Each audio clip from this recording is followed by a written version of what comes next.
parce que ça peut ouvrir une porte à certaines confusions, parce que nous ne voulons pas interpréter.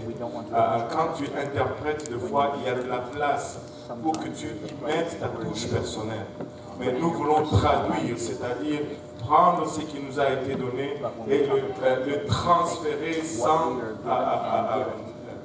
l'influencer ou en essayant de l'influencer au minimum. Je comprends que ce qui va passer par un homme va toujours être teinté par la personnalité. Mais ce que nous voulons, c'est de réduire au minimum la personnalité du traducteur afin qu'il puisse vraiment transmettre ce que l'homme de Dieu a préparé pour la congrégation. Moi, je crois que même si c'est un anglophone qui prêche, Dieu peut utiliser un même message pour parler et aux anglophones et aux francophones en même temps. Et c'est arrivé très très souvent. Alors, il y a certaines choses que nous voulons souligner. C'est là, peut-être que si vous ne traduisez pas vous-même, cela va vous permettre de comprendre le travail du traducteur et peut-être de l'apprécier un peu plus ce qu'il fait et un peu se moquer moins de lui quand il trébuche, quand il a des difficultés à traduire certains mots. Nous voulons vraiment traduire au lieu d'interpréter. Le plus grand défi quand tu fais une traduction directe, c'est réfléchir tes pensées. C'est le plus grand défi. Parce que tu dois réfléchir pour trouver des mots, mais en même temps, tu dois réfléchir le moins possible. Je ne sais pas si c'est parce que les hommes sont moins multifonctionnels que les femmes, mais quand je réfléchis, j'ai tendance à être lent sur mon discours. Parler et réfléchir en même temps, ça te prend plus de temps. Donc tu veux réfléchir le moins possible, tu veux que lorsque la personne parle, que ça rentre et que ça sort directement sans que tu réfléchisses trop. Et pour cela, il y a plusieurs prédicateurs ici qui parlent qui prêchent des fois ou souvent avec un traducteur. La première des choses que je recommande toujours, c'est que quand tu viens pour prêcher, ne montre pas tes notes à ton traducteur. Moi, je préfère ne jamais savoir sur quoi la personne va prêcher.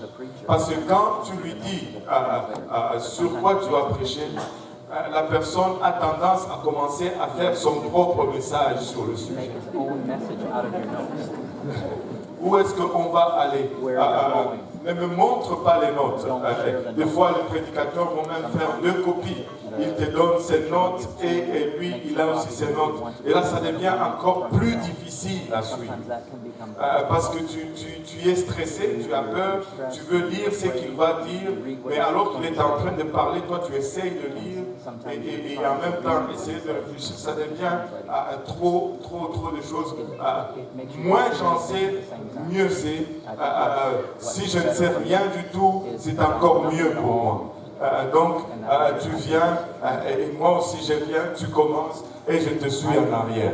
Et ça fonctionne beaucoup mieux. Je n'ai pas à réfléchir sur ce que je vais dire après. Et une autre raison pourquoi, c'est parce que quand tu sais à l'avance, je ne sais pas comment on dit ça, par instinct, tu penses que tu as beaucoup de temps. Parce que et par instinct, tu commences à choisir le mot. Et très souvent, des fois, tu as un mot qui vient, tu commences à chercher un meilleur mot.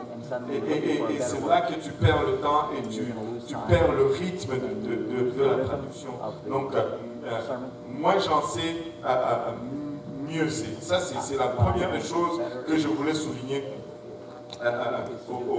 Au pire, avant d'ouvrir le service, tu lui dis, bon, on va aller dans tel livre. Il a le temps de chercher son verset. C'est mieux de ne pas donner tes notes au traducteur. Quand on commence à lire à faire la lecture de la parole de Dieu, c'est toujours mieux d'aller verset par verset et lire le verset au complet. C'est-à-dire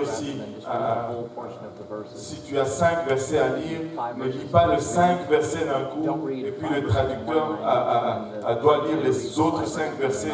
Tu perds la connexion avec l'assistance pendant cette longue lecture. Un verset à la fois, il revient. Là, vous établissez déjà votre rythme de les départs et ça fonctionne beaucoup mieux quand vous allez verset par verset. N'arrête pas le verset au milieu parce que des fois, ce n'est pas tout à fait la même chose en français. Des fois, on inverse les choses. Lis le verset au complet et le traducteur va lire aussi le verset au complet. Et traduire, c'est vraiment un ministère. Quand tu es en train de traduire, tu es en train de prêcher à une congrégation. Ce n'est peut-être pas toi qui as préparé le message, mais tu as quand même la responsabilité de prêcher ce message à une partie de la congrégation. Donc, ce que le prédicateur a fait pour se préparer, il y a des choses que tu dois également faire pour te préparer, afin de transmettre ce message avec le moins d'influence de la chair et le plus conduit par l'esprit. La première des choses, c'est que tu dois prier. Tu dois prier. Pour tout ministère, tu dois prier. Sans la prière, tu ne peux rien accomplir. Tu dois prier, tu dois venir être prêt.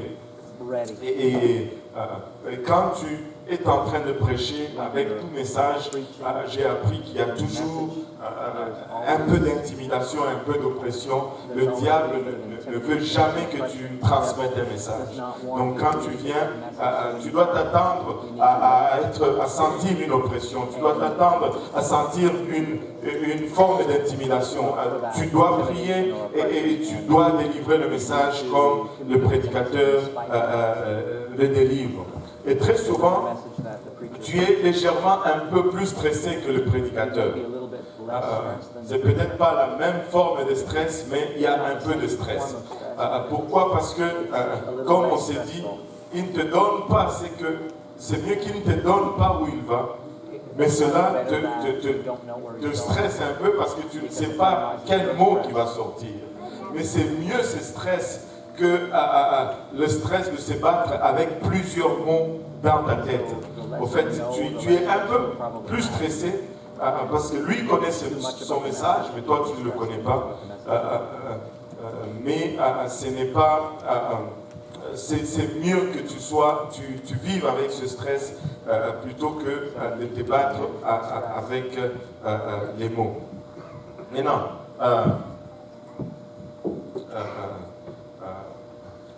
ok, on demande s'il y aura une période de questions. On va essayer de faire mieux. Quand on vient pour maintenant commencer le service, il y a quelques points que moi j'ai notés que je vais partager avec vous. La première des choses, c'est la posture. Comment tu te tiens? D'habitude, nous on est ici.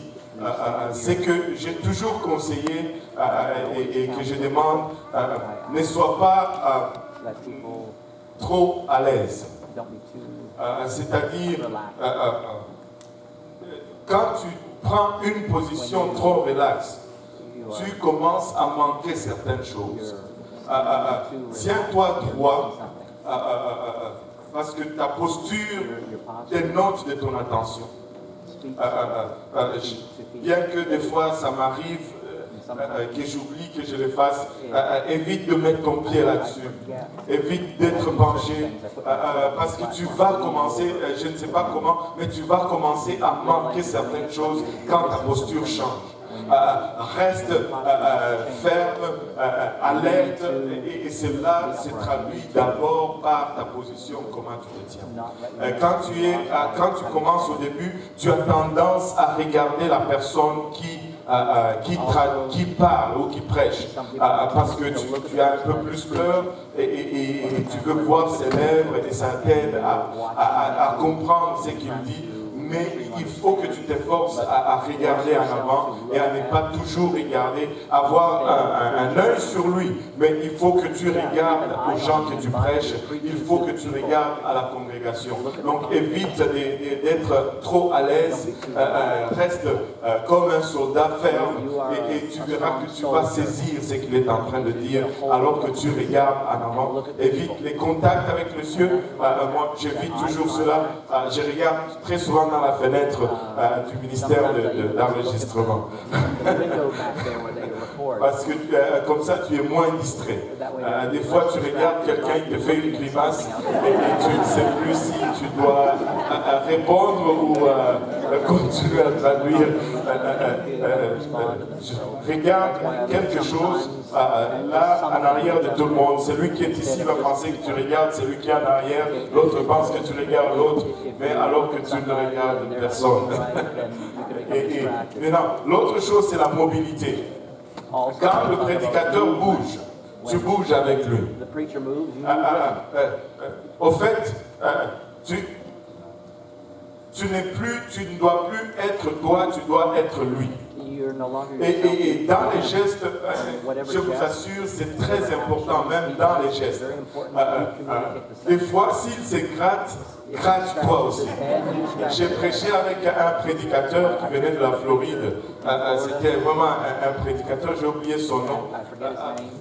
Il prêchait, il a couru vers ici, j'ai couru avec lui, il a changé de direction, il est venu ici, il a fait une culbute, j'ai fait aussi une culbute, il s'est arrêté, il a regardé, wow, je n'ai jamais été traduit comme ça. Mais si le prédicateur fait quelque chose, tu le fais aussi. Ça te permet vraiment de rentrer dans son onction, de rentrer dans ce qu'il ressent et de transmettre ce qu'il désire transmettre. Il y a des prédicateurs qui sont plus difficiles à traduire que d'autres, pas à cause des mots qu'ils utilisent, mais à cause de leur expression, de leur blague, comme le pasteur Mallory. Avant que tu les traduises, il faut que tu te racontes beaucoup d'histoires tristes pour pouvoir résister à ses blagues et à sa façon de transmettre le message. Mais même lui, quand il fait une grimace, tu fais la grimace, parce que c'est sa façon de prêcher. Il a une façon particulière d'amener le message. Il fait une grimace, tu essayes de faire la grimace sans rire, bien entendu. Et c'est là toujours le défi. Maintenant, le troisième point que je voulais apporter, c'est le vocabulaire. Et il n'y a rien de mieux pour améliorer ta vocabulaire de traduction que de lire la Bible en français. C'est pourquoi je préfère toujours que ce soit des gens qui vont au service en français, qui lisent leur Bible en français, qui traduisent le service du soir. Parce que quand tu lis ta Bible en français, ton vocabulaire se développe également. Et quand tu traduis, c'est plus facile. Je me rappelle, quand j'ai commencé à venir ici à l'église, je venais à l'église anglophone parce que ma femme venait des États-Unis et son français n'était pas encore à point. On a commencé notre service en anglais. Et quand on nous a demandé de commencer à traduire parce qu'on était francophone, mais moi je lisais ma Bible en anglais parce que je venais au service en anglais. Et ça a été très difficile. Au milieu de du prédication, Pastor Graham dit, and the day of atonement. J'étais là, the day of atonement. Et c'est quoi le jour? Et c'était 2 versets plus loin que j'ai dit, le jour de l'expiation. Mais on était déjà loin dans le message. Et quand tu lis ta Bible en français, toutes ces expressions sont déjà en toi. Il faut que ta Bible de lecture soit la Bible en français ou la Bible de la langue que tu vas traduire. Et comme ça, tu bâtis ton vocabulaire. Et quand, en plein message, tu n'as pas besoin de creuser pour pouvoir donner une traduction exacte. Le 4e point que je voulais amener, ce sont les intonations. Et c'est là que très souvent les traducteurs sont en bande, souvent, surtout quand ils sont jeunes traducteurs. C'est très important le ton avec lequel le message ou la phrase est donnée. Il faut y accorder beaucoup d'importance. Si le prédicateur dit et ils ont été tous remplis du Saint-Esprit, et toi tu dis et ils ont été tous remplis du Saint-Esprit, ce n'est pas la même chose. S'il monte, tu montes. S'il descend, tu descends. Parce qu'il est en train d'établir un rythme. Quand il reçoit, c'est comme ça, il est en train d'amener la congrégation à une place. Et pour cela, ça prend les messages, ça prend l'intonation. Et il faut que tu suives avec cela. Si tu ne suis pas l'intonation, ça ne va pas avoir le même effet. Il faut traduire aussi les émotions. Et laissez-moi vous dire, si tu as prié et que tu t'es préparé, tu connectes avec le prédicateur. Et si tu connectes vraiment avec le prédicateur, tu vas ressentir son onction. Et quand il va pleurer, tu vas pleurer aussi. Si tu es vraiment connecté avec le prédicateur. Et donc il ne faut pas négliger les intonations, il ne faut pas négliger je ne sais pas si c'est le mot approprié ou les émotions. Et des fois, j'ai déjà vu un traducteur aller plutôt dans le sens opposé. Le prédicateur dit par exemple, and they were all filled with the Holy Ghost. Et lui, il traduit, et ils étaient tous remplis du Saint-Esprit. Bon, ça, le prédicateur descendait, mais lui, il montait. Là, vous ne savez plus où vous êtes en train d'aller. Parce que c'est lui qui a le message, et non toi. Toi, tu es juste le canal et tu essaies juste d'émuler tout ce qu'il fait. Maintenant, l'autre chose qui est vraiment qui est l'ennemi des traducteurs, c'est surtout pour nous ici à Saint-Laurent, c'est la fatigue. Des fois, tu as fait 2 services et tu dois traduire le 3e service. Et quand tu es fatigué, des fois, tu as difficile à suivre le rythme de la prédication, et surtout si le prédicateur est intense. Je me suis toujours posé la question, je n'ai jamais eu cette opportunité. Imaginez-vous traduire le frère Jerry Jones. Je ne sais pas comment tu peux le traduire. Il prêche avec tellement d'intensité. C'est à moitié du service, toi tu es épuisé, mais lui, il va et il continue. La fatigue va être un facteur, mais il faut toujours essayer d'aller au-delà.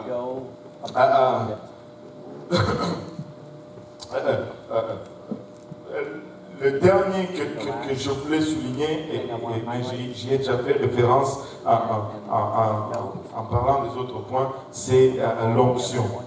Si tu as prié, si tu as vraiment cherché la face du Seigneur, tu vas ressentir l'onction du prédicateur. Tu vas le ressentir. Si tu essayes vraiment de t'effacer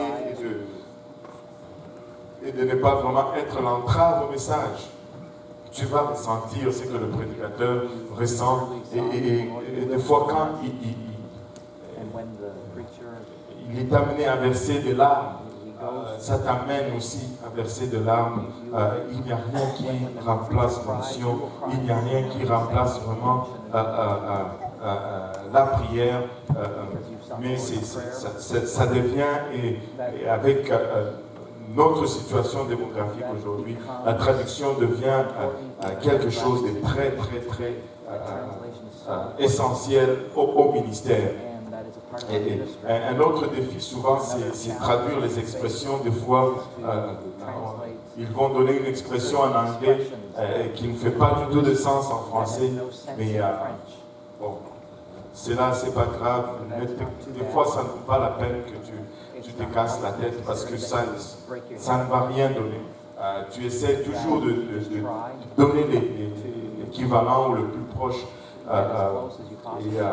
Mais il y a des fois où tu es limité. Il y a des fois où tu ne peux rien faire. Comme une fois, il disait, je prêchais une fois et le prédicateur a dit, par la langue du diable, il dit, liar, liar, pants on fire. Et alors, menteur, pantalon en feu, je ne sais pas si ça... bon, tu dis seulement ça, les gens rigolent et puis vous continuez avec le message.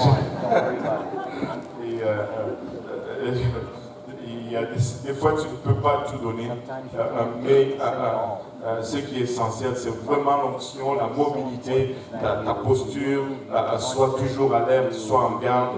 Et des fois, quand c'est un nouveau prédicateur, ça je le faisais quand même assez souvent au début.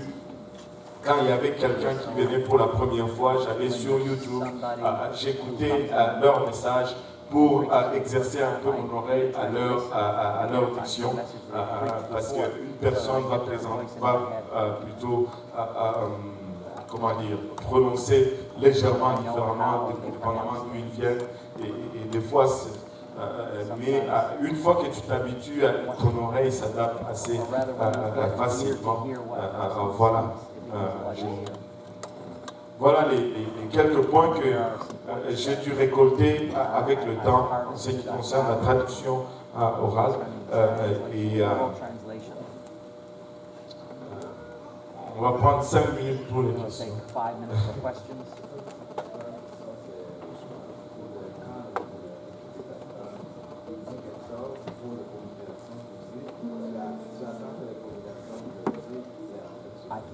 Ouais, c'est ça.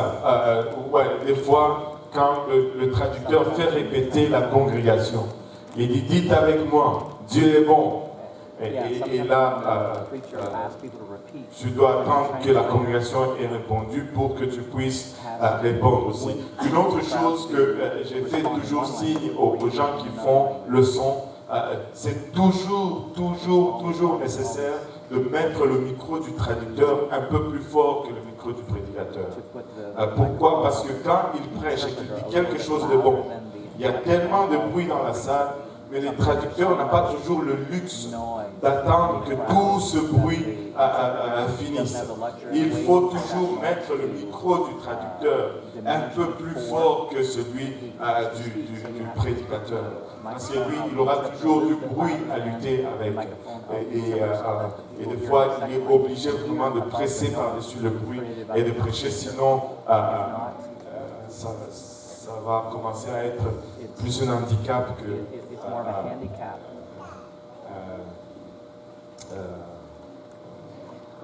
une communication. Donc le micro du traducteur va être toujours légèrement plus fort que le micro du prédicateur. Yes. Can I ask in English? Yes, you can ask in English. How can you prepare your church if you're going to begin translating? How can you prepare your church ahead of time? Because it's going to be a distraction at first for some. Yeah. Comment tu peux préparer ton église si tu vas commencer à faire la traduction? Vous savez, l'homme est toujours de nature à rester dans son confort. Et si tu veux apporter un changement, c'est toujours un défi.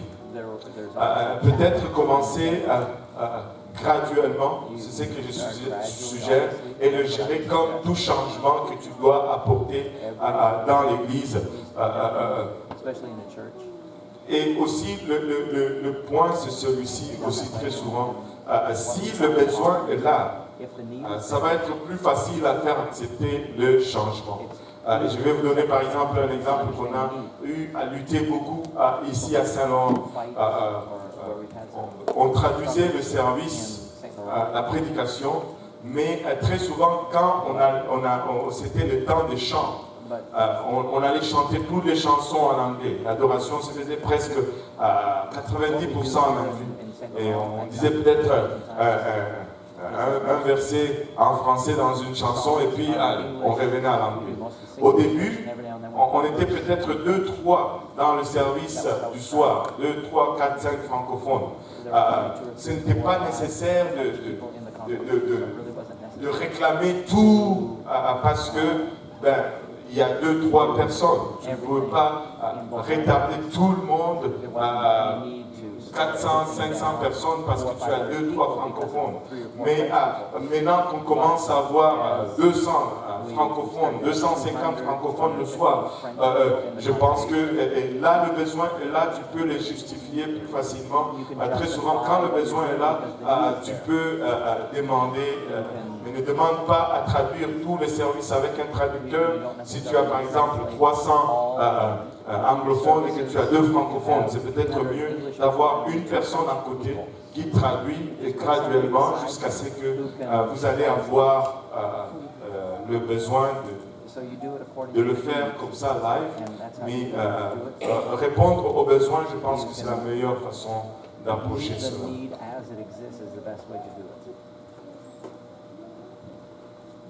Est-ce qu'il y a d'autres questions? Alléluia. Il n'y a pas d'autres questions. Gloire au nom de Jésus-Christ. Il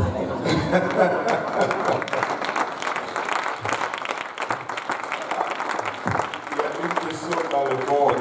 On se réjouit très vite. Pasteur Goldie, Oui. Il y a une chose que j'observe toujours. Pasteur demandait prier avant les services. Mais il y a beaucoup de problèmes parce que la congregation n'est pas respectée ça. Comment vous faites pour aider cette chose? Ok. Ça n'a rien à voir avec la traduction. Et bon, je vais dire c'est que moi j'ai amené comme solution. Si tu dis aux gens, prions avant le service, des fois c'est difficile. Des fois les gens, ils n'écoutent pas. Bon, c'est ça. Mais ce que j'ai fait dans le service en français dernièrement, c'est que j'ai une équipe d'intercesseurs. Ce sont des gens qu'on a choisis, que le Seigneur nous a dirigés à choisir, qui prient durant la semaine, vers qui on va aller pour des besoins. On peut les appeler n'importe quel moment, on va leur dire, il faut qu'on jeûne 3 jours, ils doivent jeûner 3 jours parce qu'ils se sont engagés dans l'armée. On peut les appeler à n'importe quel moment, on va leur dire, on va s'enfermer dans l'église ce soir parce qu'il y a un tel cas, on va s'enfermer dans l'église, on va prier parce que bon, c'est ça leur ministère. Et une de leurs travail pour le moment, c'est d'être là avant le service et de commencer à prier. Si eux ne prient pas, je sais qui frapper. Façon de parler. Mais déjà, s'il y a un groupe qui prie, s'il y a des gens qui prient, les autres vont suivre. Et c'est comme ça qu'on le fait. Sinon, c'est difficile. Il y a des gens qui sont responsables pour ça. C'est leur ministère.